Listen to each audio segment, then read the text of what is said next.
Hello, everyone, and welcome back to the podcast. Today, I'm thrilled to welcome Charlie Curson to the show. Charlie is a strategic advisor, investor, accredited leadership coach, and the founder of his coaching company called Mandarin. With 25 plus years of experience on helping 250 plus organizations, from global giants like Visa, McDonald's, L'Oreal, and Unilever, to ambitious startups. Charlie helps leaders think bigger, plan smarter, and act more strategically.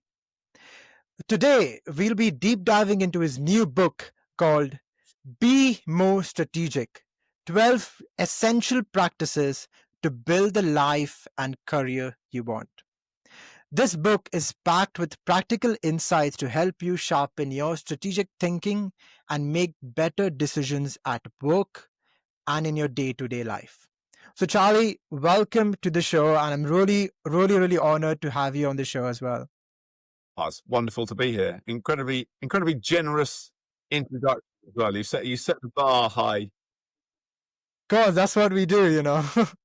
Thank you. So let's jump in. So I would love to know a bit about yourself and what really inspired you to write a book on strategy.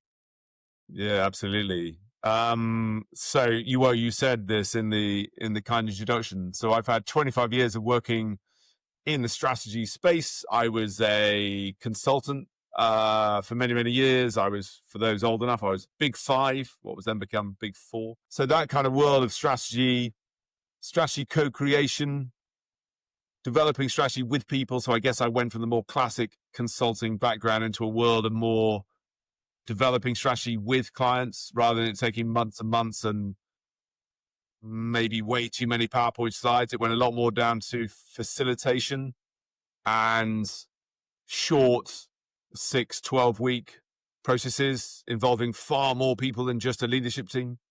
It became a lot more about the psychology and the facilitation of it, the human side of it. I'm a real believer that strategy is all about humans, right, and people. And I guess the more I did that, and I was doing, working with multiple clients, multiple sectors, all in, each and every week, which was in itself fascinating. As you mentioned this just a moment ago, working with, say, someone like a Visa for many years as a client, but at the same time, I was helping a charity and I was doing pro bono work, but the disciplines were the same. I was introduced as a coach all the time. I was always being introduced to people as a coach. And I was always a little bit hesitant because coaching, in its own right is a discipline. Coaching is different to mentoring. And so I decided to qualify as a coach. So I qualified originally as a performance coach. And I guess if you wind forward another 10 odd years, I guess you mentioned investing, but keeping that to one side, I wear 3 hats. So I still act as an advisor to many companies, large and small. I am a coach, so I coach teams and leaders. And I also do an awful lot of upskilling. So I'm not really a trainer, but upskilling on the subject of strategy and strategic thinking and the name of the book, right? I often have people come to me with that exact question or challenge. Yeah. How do I become or be more strategic? And I guess, well, hopefully that answers the question. Yeah, exactly. So your title, Be More Strategic, but you're all the time in performance meetings or job descriptions. So what does it really mean to be more strategic? Well, without going chapter and verse, because of course that's in many ways what Yeah. the book then becomes about. I guess the point there is, well, linking back to my last answer, often the brief I'm given, I guess, is, can you help us to think more strategically? Which in itself, I don't think is that well understood. In fact, I don't think strategy is that well understood. Again, one of the reasons for writing the book is to try to make it accessible to more people. I think it's still a little bit stuck in the world of academia and business schools or the very top of an organization. I find often get to very senior roles, 25, 30 years into a career, very operational, and suddenly they're in a leadership role where they need to develop a strategy or think strategically, and they struggle, right? Because they don't even really fully understand what it means. Some do, of course. Some are very natural at it. And so the B, I think, is important because I think it is something, having worked with so many people over the years, which is a real privilege, you observe it at close quarters, especially as a coach, and something that people adopt in the way that they in the way they act, right, it does become about habits. It becomes about not just skills, but mindset and behaviors as much as it is about knowledge. So you can go and do, let's say, the modules of an MBA, and you can go and apply those things, but actually they will fall. This is slightly unfair, maybe they sort of fall a little bit on deaf ears if that person isn't open-minded or curious enough or have the creativity in order to be able to actually apply it in practice. So I'm not an academic, I'm not a theorist, albeit I'm a avid reader and learner, but actually it's much more about doing it for real. And I think what you see is people are able to use exactly the same practices as per the subtitle in their lives as they are in their work. Yeah, makes sense. And you mentioned some of the capabilities of strategy, like curiosity, being creative. So, is there like a strategist that you admire that embodies these capabilities? Yeah, I'd hesitate to give one person. I say this in the book. In fact, I introduced this character Billy, which is a kind of notional idea of we've all probably met a Billy, as it were. We've met someone in our careers and our lives who probably epitomizes all these great traits and attributes. Have I come across one person who exhibits them all? Not firsthand, certainly many of them. There are a few characters, I guess, out in the public domain. I've worked with Microsoft. I've not met Satya Nadella, but I admire some of the traits he has, for example. But you also, I think, you see it in politics, in military. I've worked quite a lot in sports, so you see that sort of those traits and characteristics. I think it's more about. I was asked this the other day by someone: do people, in my opinion, walk the talk? And I say, yeah. And you sense it in them. You sense it when I facilitate. I facilitate almost every day.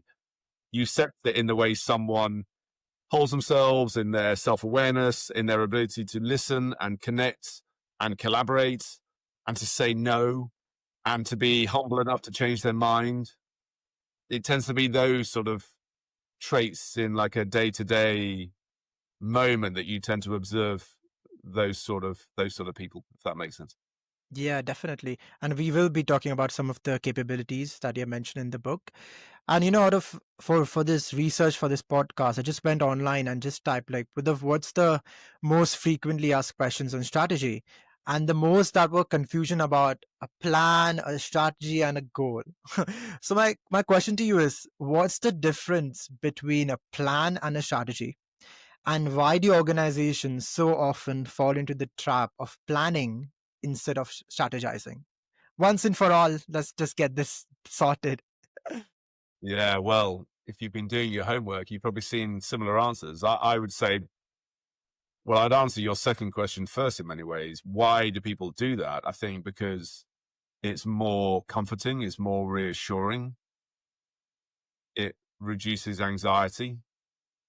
But the danger is, of course, it can give people a false sense of certainty. And I think that word certainty versus uncertainty is a good way to see the difference between a plan and a strategy. There is an element of, probably to my earlier answer, not fully understanding what strategy actually really is. People often use this term strategic planning, which you could argue is a little bit of a fudge of just taking planning over a longer time frame. But if planning is a list of actions, yeah, that's much more about giving yourself a sense of certainty. Hey, look, that's why my father was a doctor, right? That's why in medicine or healthcare, one of the first things a medical practitioner might do is, hey, let's make a plan, because in many ways it gives it, Yeah. it helps someone to feel a little bit more in control. It removes that.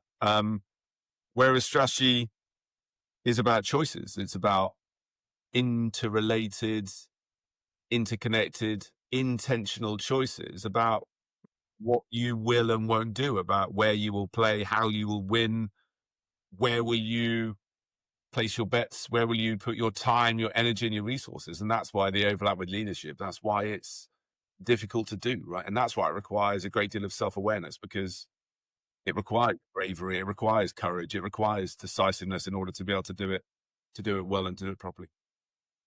Right. So just so I understand the strategy, what you mean is how do you approach your approach to the particular vision or goal that we have.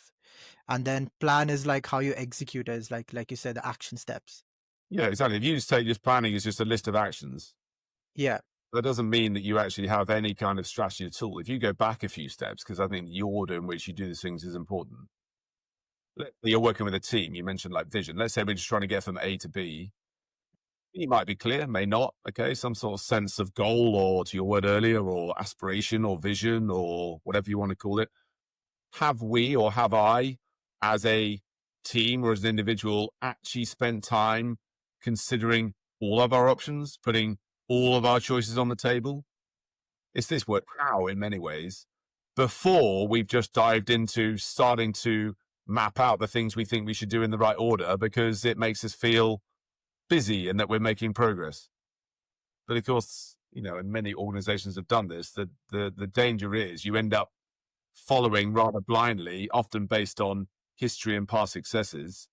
And at no point has there been any challenge. Has there been any real critical thought to that? Has there been any creativity in that? I mentioned it earlier, but actually just quite simply, you go back to a really old fashioned definition of just strategy is about, it's as much about what you're not doing. I think even that for a lot of people is, how many conversations in businesses up and down the land, around the world, are really about the things we're not going to do. And therefore, it gives us a greater sense of, okay, we are making a choice, right? We are somewhere making a choice about the things we are going to do.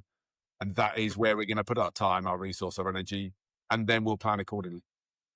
Okay, so let's say someone is having a strategic meeting tomorrow, a leader who's listening to this podcast. So what, maybe any practical tips that you can give him that can help them frame the meeting so that they are not wasting time planning but strategizing? Some practical ways that they could do it. Well, I think it's catching yourself. Yeah, if you hear this and you're thinking, yeah, actually we have a plan, but have we really thought about the strategy? Let's say you're mid-level, right? So it might actually be that you have that thing if you've taken it a little bit from above, as it were. Have you really challenged and understood that? Do you really believe it? Has it been interrogated? Do you understand why it is? Do you understand what the other choices were before this one was taken? Even that, I think, is quite helpful. You'll probably come onto this, but even I think being mindful of the assumptions that are being made, I think even that makes the conversation a little bit more strategic. So to your question about practical advice, being more curious, being a little bit more challenging, asking the questions about what's the opposite of this, maybe, what if we did the very opposite of this? What are we assuming in this? It's that kind of just being a little bit more willing to push and to probe before we simply start to dive into that slightly more reassuring task of agreeing what everyone does and when they do it by. Right, makes sense. So it's a perfect transition. And you mentioned in a book this circle with 4 levels, right? And the level 2 is the cultivate open-mindedness, and you talk about curiosity. And you mentioned in one of the chapter that you say that great strategists are relentless question askers. So why is curiosity such a powerful strategic tool, according to you? In short, because it exposes blind spots.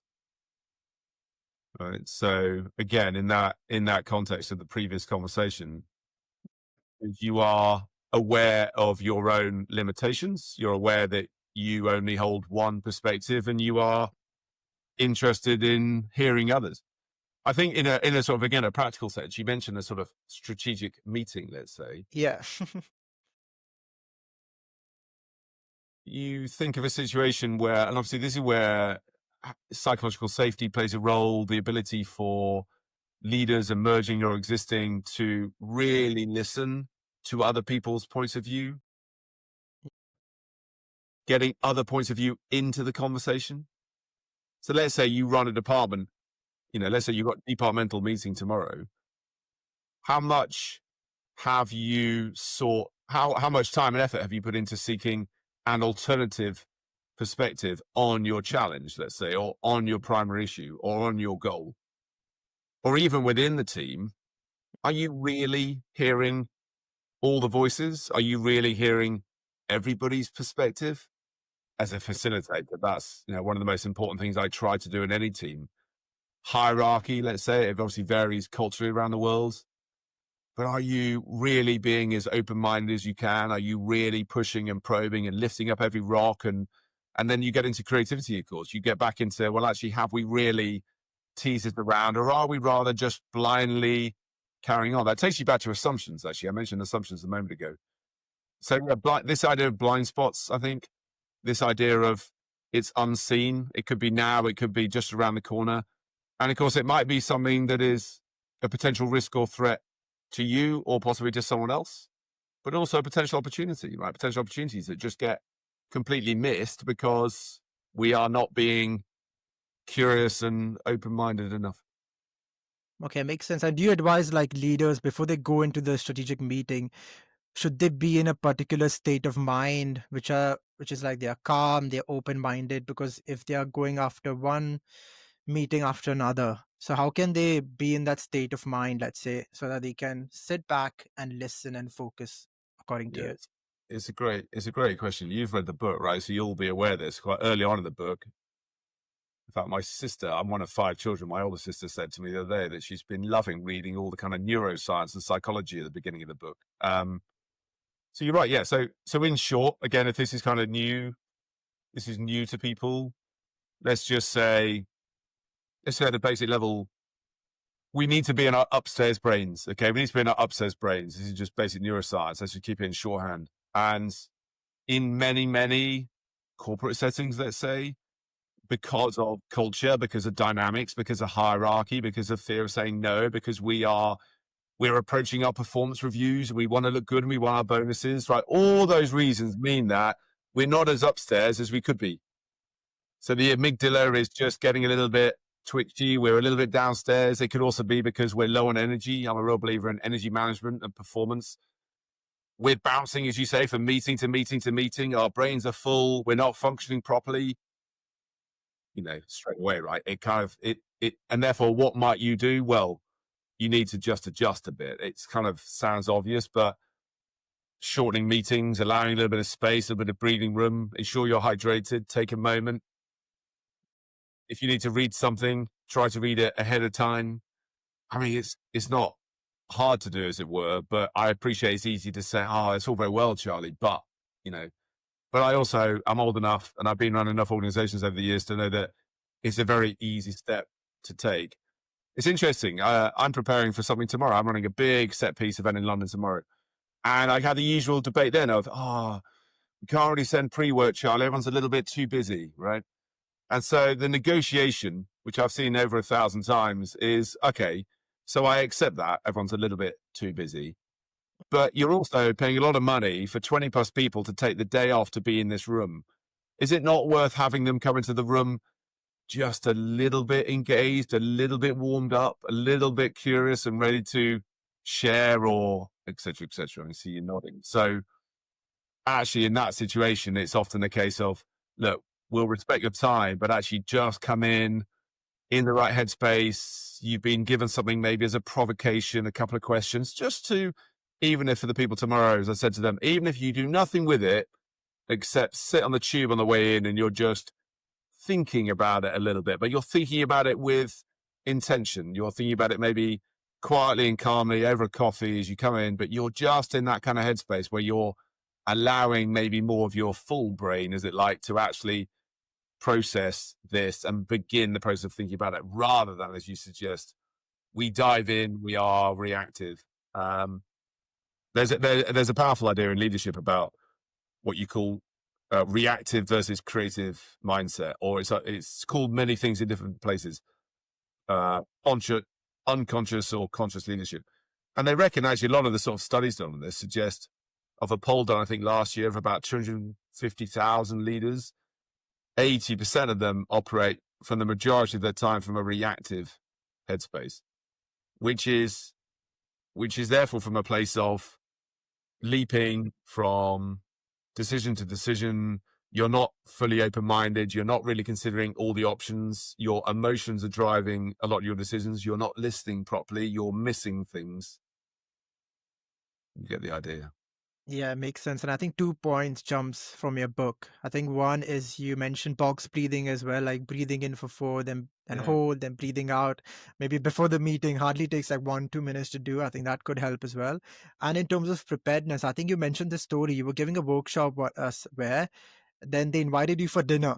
But then the next day you also had to give a meeting to the CEO, presenting him the top key points. And then after the workshop, you did those points, and then you went for dinner as well. So you're prepared, right? Yeah. Any lessons from that story you would like to share? Well, yeah, you're absolutely right. And there's two things in there, right? It's sort of, I've also worked quite a lot in really high performing, high functioning environments, corporate startups, but also areas of military and sport and music and even mission starred kitchens. And what do you notice, right? They plan and they prepare. They plan and they prepare. They prepare not just maybe the more obvious things, they prepare their state. They prepare their mind. So it sort of links a bit to that idea. The box breathing, the breathing thing, whatever it happens to be, you know, maybe you've got people listening who are, whether it's martial art backgrounds, or it could be yoga, or it could be whatever it happens to be, it could be meditation, mindfulness. There is a reason why, right? When you work in those high performing environments, a lot of people practice various breathing techniques in order to simply regulate your emotions, right? It's just learning that is how you regulate the emotions. We're talking no more really than 6 to 10 seconds. That's all it really takes. People say we need to be clear headed, but that's really all it is. You know what? Back to your other question about in meetings, if you're a little bit braver, maybe you're in a trusting environment. People are busy. People come in. Maybe we're unable to shrink our diaries, or it's someone else's meeting. Then use the first minute or two simply to ground yourself and check in, right? And some of the best leaders I know around the world, that's exactly what they do. They will use the first few minutes, check in with people, and there are various techniques around how you do that. As long as you're doing it genuinely and authentically, you're not asking a question, then looking at your phone, you're remaining present to people. It is very, very powerful. That 5 minutes can make the next 55 infinitely more productive for those involved. Yes, I've experienced that firsthand, and I can agree. We feel more relaxed and we are ready to take on the next challenge as well. Exactly. And it could, you know, in a busy world, right? And it doesn't have to be work. It could be your phone has rung. You've discovered that one of your kids is ill, that your pet's been taken to the vet. It doesn't matter, right? That's life. And so it's that little moment of breathe, take a pause. And again, this idea of, this is why I talk quite a lot about the neuroscience and the psychology and the physiology, because I think that's part of it. This is why the book isn't just about thinking strategically, albeit cognition is really important. It's the ability to think and to behave and to decide and to act and to lead strategically as well. Yeah, definitely. And I'm actually rewatching The Last Dance documentary on Michael Jordan. And Yeah. Phil Jackson, their coach, they had compulsory meditations and practice in their routines. And I think they said that they have this routine that helps them stay at that peak state of mind as well. So I think it's to read this book once or twice in a year to have these routines set so we can be in that state of mind, I think. Absolutely. Absolutely. And you also use this analogy in the book where you refer some leaders as rocks and some leaders as sponge. So what's the advice on like how can a rock-like leader become more sponge-like? And explain as well, what is this concept? Interesting. Yeah. So, I mean, in many ways, it may be familiar. It relates to the idea in some ways of what Carol Dweck then talked about, growth and fixed mindset. I actually heard it from Sir Clive Woodward, who was the England Rugby World Cup winning coach at the time. He then became a performance coach. He worked the Olympic team, for example. I think you start by recognizing the behavior. The rock versus sponge idea is that, back to certainty, a rock mindset will protect certainty. Yeah, it's that kind of, you notice it in rooms. If you're facilitating, you'll see that sort of reticence to accept a new perspective, actually, back to that point, to hear a different idea, to maybe explore other options, to see that it's even worthwhile spending any time considering other options. Sponges are more in the growth mindset side, so much more about absorbing new ideas. I think feedback is probably the classic one, dare I say it, you know, a subject that I spend a lot of my time on. Even very senior leadership teams, I was with one just last week. How much do they really share, give, receive feedback? You know, not, as they concluded, nowhere near enough, right? Forget anyone else as well. This is just a leadership team. This is just between them. And again, this is the link back to performance, right? In very high performing environments, you don't even really hear the word feedback. It's such a normal thing. The word has gone.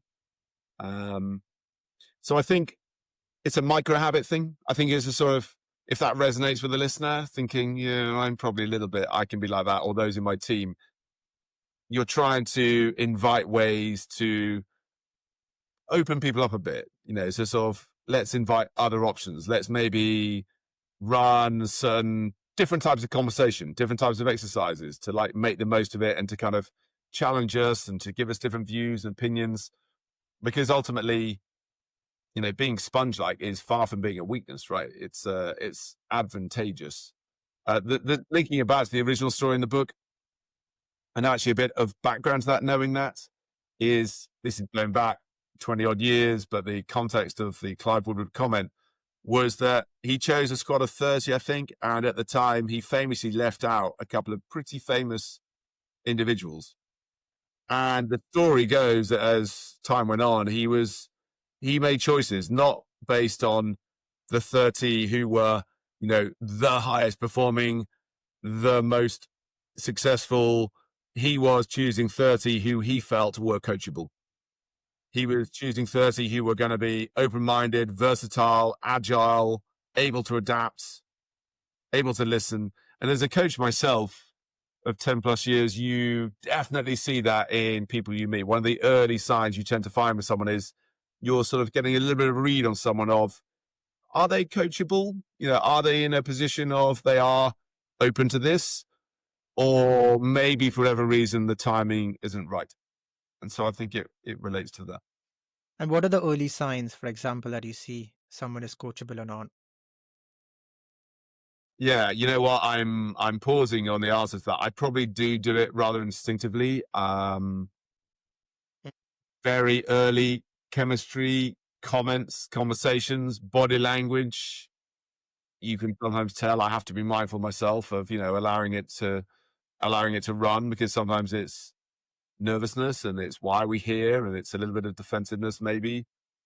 But I think you can sometimes tell. I think you can sometimes tell with people. The best example actually of that would be, or a related point would be, coaching someone a couple of years ago. I started coaching them. They've actually just retired, sadly for me, because it was a real privilege. And global exec, very senior, incredible experience and life stories, and was 60, mid 60s, and yet was completely open to the fact, they said themselves, oh, I've still got so much to learn, so much to gain. And I think it's almost, that's what you're looking for in someone versus someone who, actually, I mentioned Satya Nadella at Microsoft. He has various quotes about this sort of idea of the know-it-all versus the learn-it-all, right? You're nodding, right? And I think it's similar to that idea of we can always learn something, which again takes you, I guess, back to feedback, right? In a team where I suggest to a leadership team, hey, we should do a little bit of feedback. The fact that you can observe so quickly in a group, oh, no, thank you very much. It's like, okay, well, there is clearly something happening here, which can, of course, also be contextual as much as the individuals in mind. Yeah, makes sense. And you also talk about this. So we are on topic on curiosity, right? So I have a follow-up question. For example, a leader is in a meeting, let's say, but they are hesitant to ask questions, whether they are fearful of looking dumb or annoying everyone else. And this question is for both situations, whether that's a junior person or that's a senior leader.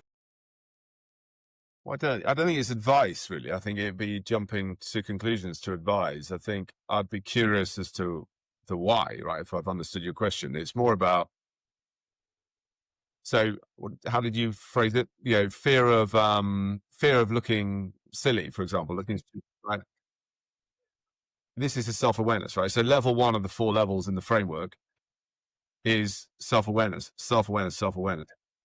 Go back to your other question earlier about who are some of the best strategic leaders I've worked with. They are the most self-aware. You can tell in the way they talk, in the way they hold themselves.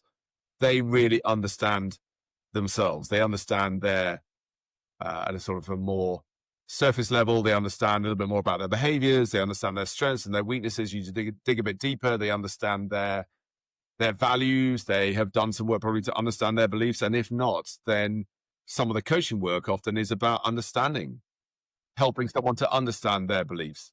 Because normally it does link back to fears. It's a fear of something. So to go back to why am I not asking something or saying something? It's normally for fear of something, right? It's for fear of judgment, it's perception of others. And I guess that's where my line of inquiry would go is that about the individual or is it more about the group? Yeah, makes sense. It boils down to like self-awareness and the values, right? Makes sense. It does, yeah. And you also mentioned in your book is that some people struggle in leadership roles because they are unwilling to learn, sorry, are not willing to unlearn things, and they still keep on managing instead of leading. So, my question to you is how can leaders become better at unlearning old assumptions and become agile learners? And also explain us what do you mean by agile learners? Well, I think to your second question, the agile learners is kind of covered by what we explored a moment ago, right? With rocks and sponges and previously to curiosity. So I put that in that camp. You've said it yourself. I think the ability to unlearn is a skill in its own right, which requires you to be self-aware enough to recognize that maybe 20 years into my career, maybe I'm struggling to get the next promotion. I don't know, maybe I went for a job interview internally, externally, and I've been told, hey, guess what? This is that phrase again. You're not strategic enough, right? Whatever it happens to be. And I think it's the ability to recognize that, in fact, I'd probably say this is back to beliefs. It's starting to recognize that quite possibly you have worked for 20 years in a certain role, in a certain way. You mentioned managers versus leaders. I think this would be an example of it. You've maybe managed a team of 2 that went to 20, that went to 200, maybe, who knows? You're managing a team of 2,000, your P&Ls are larger, your footprint is larger, your product sets are larger. And often what happens is, in my experience, no one's ever really helped you to shift from simply managing more and larger with higher pressures into actual leadership. And what tends to give is, unfortunately, that person tends to, if they haven't had some help before then, they tend to burn out. Yeah. And so in that context that you provided, linking back to beliefs and self-awareness would be working with people through a sort of transitionary period where they recognize what beliefs do they maybe hold 20 years into their career that actually have served them well up to that point. But in order for them to develop further, to grow further, they are going to need to respectfully let go of some of those beliefs, which are in themselves underlying assumptions, because they are no longer useful. They're no longer in service of what they are here to do. And you need to let go of them in order to let in the new.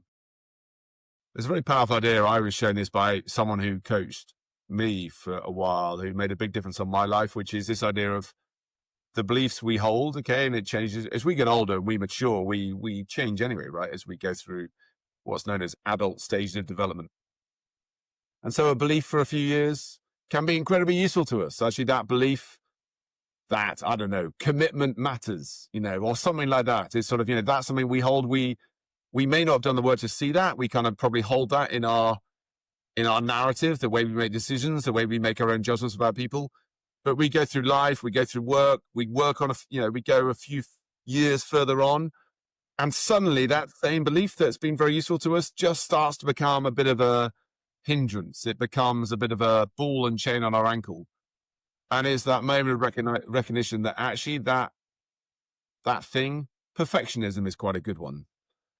Maybe the high flyers. I see a lot of people who have this. They were the high flyers, maybe they're mid-40s. They were straight A graders. They went to Ivy League universities. Life has been, since they were children, about achievement, right?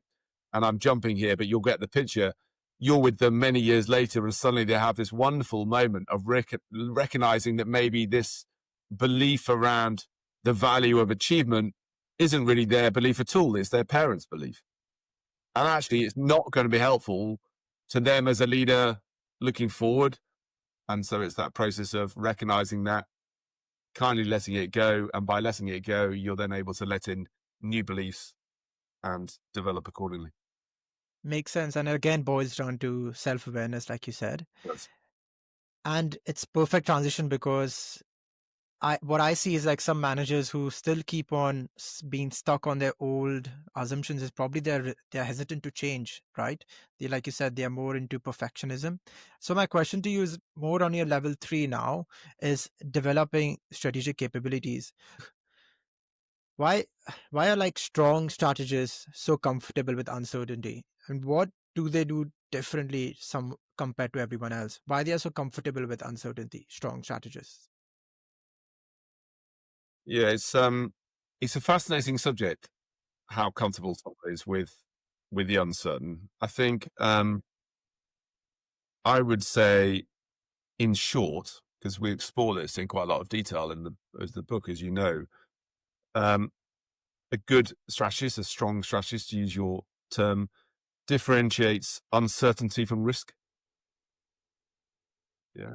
So sort of recognizing that risk is knowing the downsides of something, right? As in, quite objectively, you're aware of it, which is different to something being uncertain. That as we look ahead, we may not know.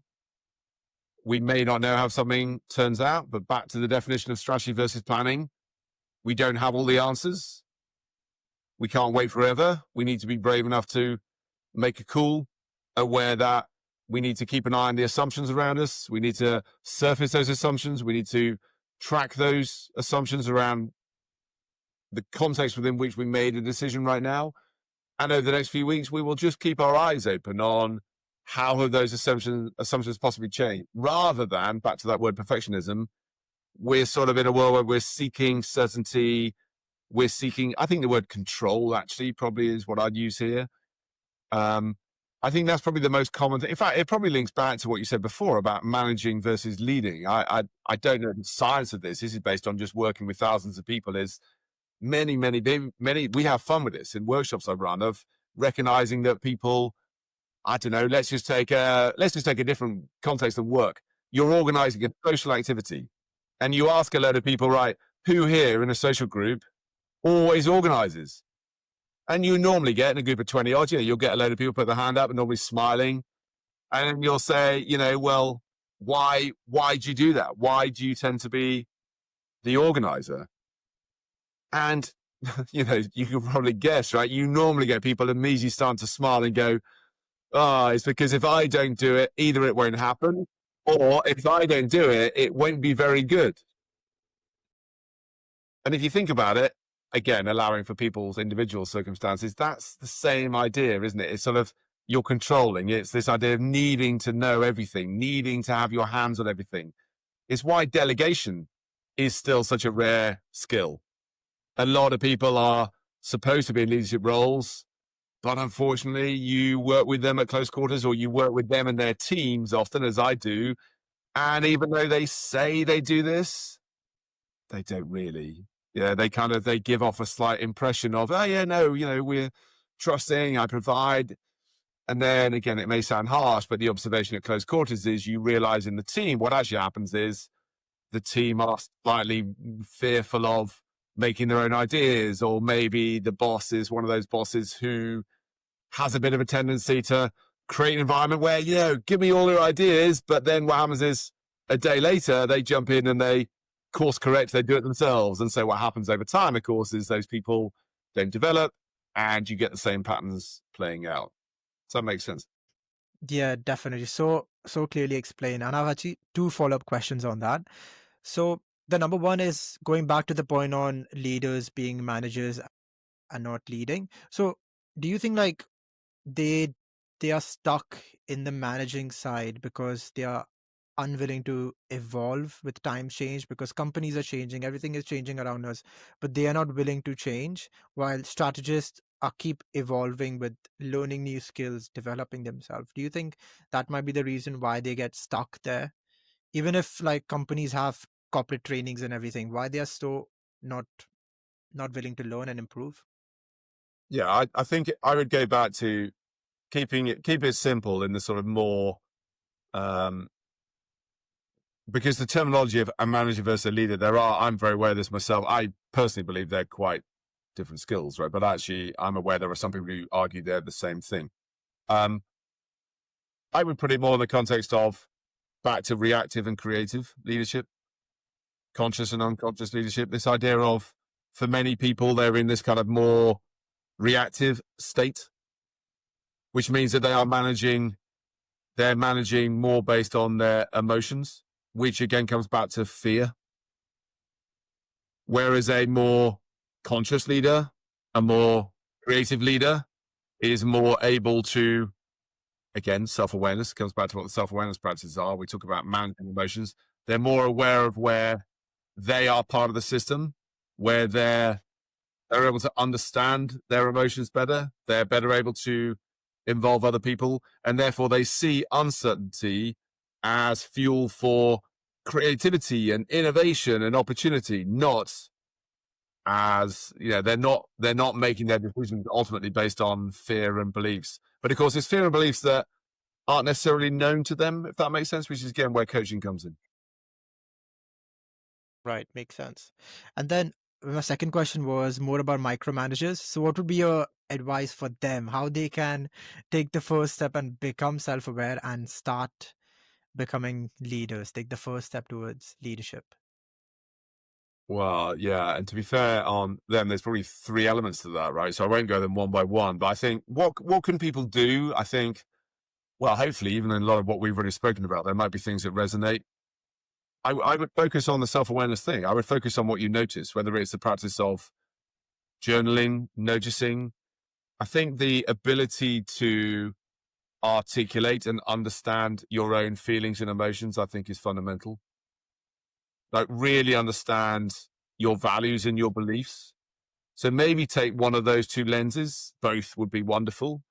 How do you do that? Well, there's plenty of guidance in the book, but even just noticing that, let's say people are listening to this as they go about their day to day, take a moment to think about today, a decision you've taken that you found easy or one you found difficult, a conversation you had with someone where you felt triggered. What did you notice? What do you notice about that? So things like journaling, however you do that, whether it's in the morning, I journal. I journal through a sort of values lens. So it's kind of about awareness of your own values and your beliefs and understanding how they play out. And simply by becoming more aware, you might have an accountability buddy. It might be someone you talk to. It could be your partner. It could be a flatmate. It could be a colleague at work where you're both kind of committed to develop yourself. I think it's recognizing where you mentioned micromanaging. Let's say maybe let's say you recognize that you're listening to this now, laughing or smiling to yourself, thinking, "Oh, yeah, I don't do that as much as I could." Or maybe it's about how much do you really trust other people? Are you maybe that person that has a bit of a tendency to give the impression that you're trusting others, but a day later you steam in? You're a little bit overly controlling. If you kind of recognize that, well, firstly, invite the feedback, right? It's to kind of invite the feedback, but having the discipline and the practices to pause in time, whenever that happens to be, and notice what that's about, starting to understand what meaning you were giving to a situation. I think that is the gateway. That is the beginning of where that work starts. I love that. Super clear, Charlie.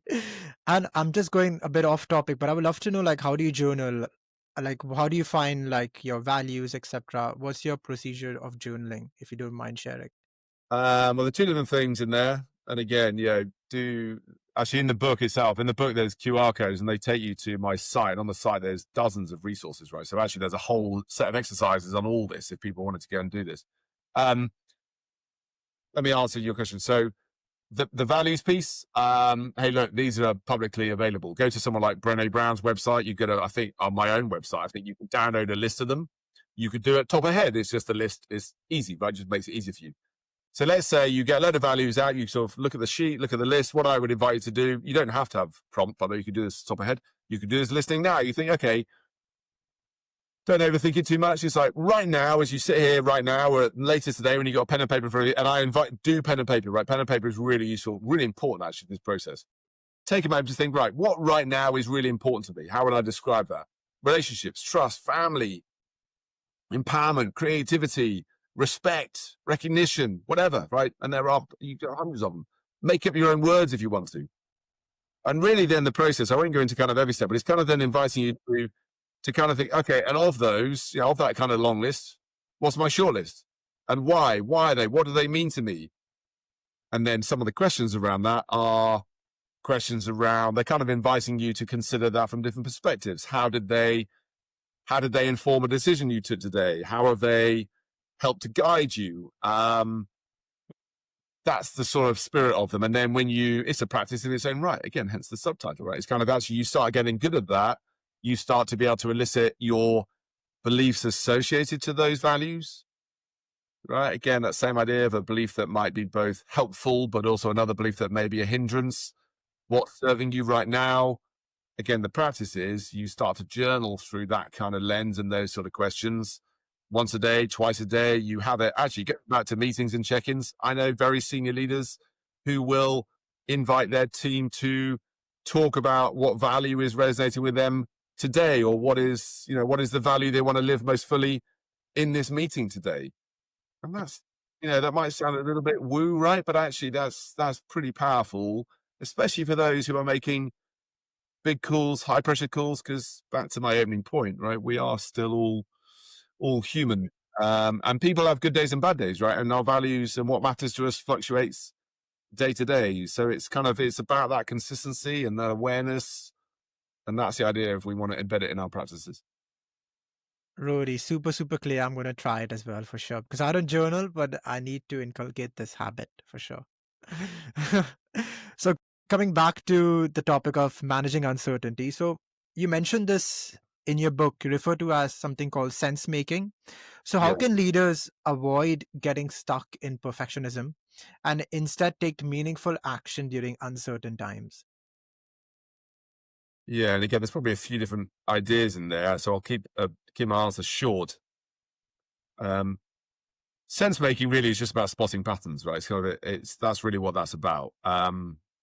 Again, being aware of where your own blind spots, your blinkers, your filters are, inviting more voices, sitting with things over time, sleeping on things, being more comfortable. This is one of the whole chapters on creativity. I think it's a bit of a kind of dark art, but actually there's a lot we can do to be more creative. We can all be more creative, right? We all have. It's about unlocking creative potential in us. So that's something that we haven't touched on, but it's really important.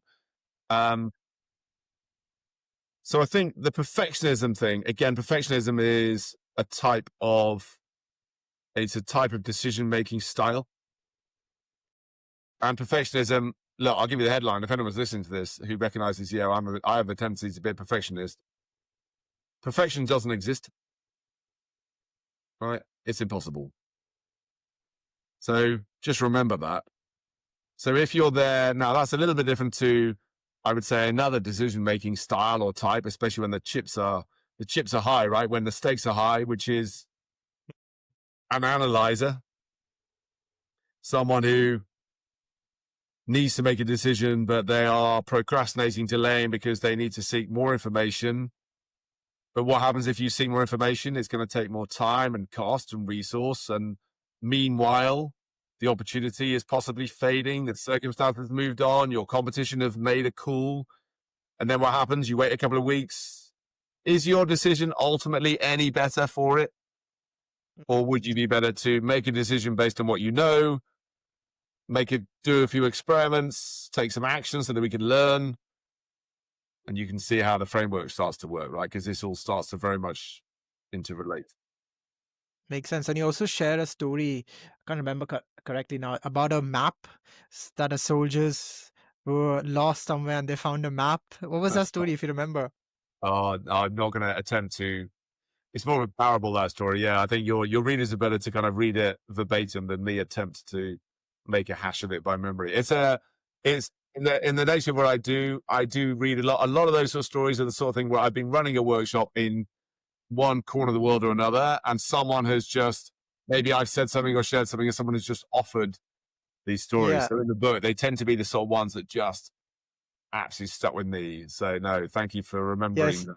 That was So we something. leave our I'll listeners leave on it a to you, Hannah. cliffhanger. Yeah, Yeah. sorry, Yeah, yeah. gotta read the book. So I've got last two questions, right? So what is the single biggest takeaway you hope our reader walks away with your book, Be More Strategic? That is learnable. That is learnable, I think, in short. It's accessible to anyone. It's not, as I said earlier, it's not academic. It shouldn't be. It's not for the elites. It's not for the top. Learn it early. Later this week, I'm really pleased. I'm running something for a large company, and it's their graduate group. It's a like top talent group, and their organization is committed to learn more about this in the early stage of their career. And I wish more people would do that. Powerful. Very, yeah, and it's wonderful, and they are sponges, right? That's almost what makes it more fun to do because they're a lot more sponge-like. They don't have that sense of all the stuff we talked about before. They don't have 20, 30 years of experience, so therefore they're a lot more open, actually, naturally. And number two would be, it is useful in life. You know, it's a little bit cliche depending on where you live in the world. So I'm from the UK, but I've lived and traveled, to many countries, been lucky enough to do that. And if someone says to you in life they have a 5-year plan, in some areas of the world, they can be rather ridiculed or mocked. But most of the highest performing people I know, the ones who are most fulfilled, the most satisfied, however you want to measure success in inverted commas, they tend to be the ones who think like this. They tend to look ahead. They consider their options. They have mapped some of their choices out. They tend to use this in life.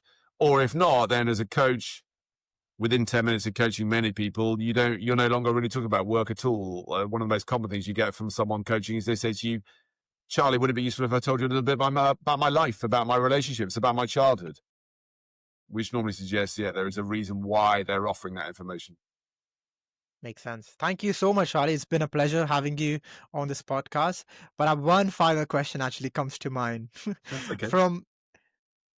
You have met CEOs, you have met so many top people, let's say top leaders. So my question is, what interpersonal skill stands out in the most successful people you have met? Listening. That's amazing because so many podcast guests have asked this. Some of them have said listening as well. Yeah, please elaborate as well. I will. Well, actually, I think for those, before we started, you commented on the thing behind me, right, which says, yeah, you can read the it out. secret to great communication. And the secret to great communication in that workshop I ran was listening. It really is. Let me elaborate. You said elaborate. It's being present to people. It's being present yourself and then being present to others. And there's an awful lot more you can learn to do. It is something you can continue to get better and better and better at. And in the book, we talk a little bit about that. I go into a few of the things that I've picked up from some wonderful people around the world, including the likes of Otto Scharmer at MIT. But this ability to be present, to listen, be curious, thinking back to some other points earlier about maybe, let's say, back to your idea of a meeting. You asked about advice in a strategic meeting tomorrow for someone. Really listen, really seek to understand other people's points of view. You might disagree with them. You might find their views disgusting or abhorrent. But are you really listening? And are you really seeking to understand their view? And then are you making some sort of decision or conclusion accordingly? So yeah, I think listening is a great superpower. And back to your question about examples and exemplars, I think the two kind of relate. I said earlier about walk the talk. I think this is the thing you tend to really notice in some of the best strategic leaders I've worked with, public sector, private sector, different walks of life. There is something about them. You remember that feeling of meeting them because they are so present to you. And I think it's a gift in some people, but I think for a lot of people I've worked with at close quarters, it is something they have worked hard and they've learned to do. Yeah, it makes sense because I had another guest who said, I asked the same question and she said it's make other person feel important. And how can we make other person feel important is through listening, right? If you're 100% attention. 100%. You've said the word for me, right? 100% attention to that person. And that's it. Yeah. Just think about just this conversation right now. Yeah. We're having sort of a little bit of time and check, technicalities and, questions, but actually it's about being present to the other person, right? What they're thinking, what they're curious about. And it is, unfortunately, it's rarer, I think, than it was, not helped Yeah, by too much time on screens in person. I'll tell you this, right? I do an awful lot of like offsites and those sort of things. As you know, I think it's how we met, right? And post COVID, I still hear, this is a few years on now, I still hear, aside from what the objective was, the aims, the reason we met, whatever happens to be, you still hear people say at the end of those sessions, CEOs down, I tell you what, forget everything else. It was just brilliant to be together in person with my fellow humans, right? That's just, you hear that time and time and time again. Why? Because of relationships, because of communication, because of trust. Because if we start to trust a little bit more, we have those connections with people, we can be more effective, more collaborative, we get more great stuff done. definitely. And you know what? People make excuses that, oh, if I'm on a Teams calls, I get a lot of notification. But let me ask you, Charlie, what did you do the first thing when we started the recording? Was that, okay, let me just turn off my notifications so I'm 100% with you. And I was like, oh, wow. Exactly. So I think there's no excuse not to be present with your person. So yeah, amazing. I think I can talk to you for hours, Charlie, but We'll do I part think two. we need. So thank you once again. Thank you so much for joining us, and thank you for our listeners as well. And I'll link Charlie's all social media handles in the show notes. I'll link the Amazon link of the book as well in the show notes so you can buy. Anything else, Charlie, you would like to add? No, just a big thank you, really. Thank you, Sudan, for having me. Really enjoyed the conversation. Thank you. Thank you once again to our listeners as well. Thank you.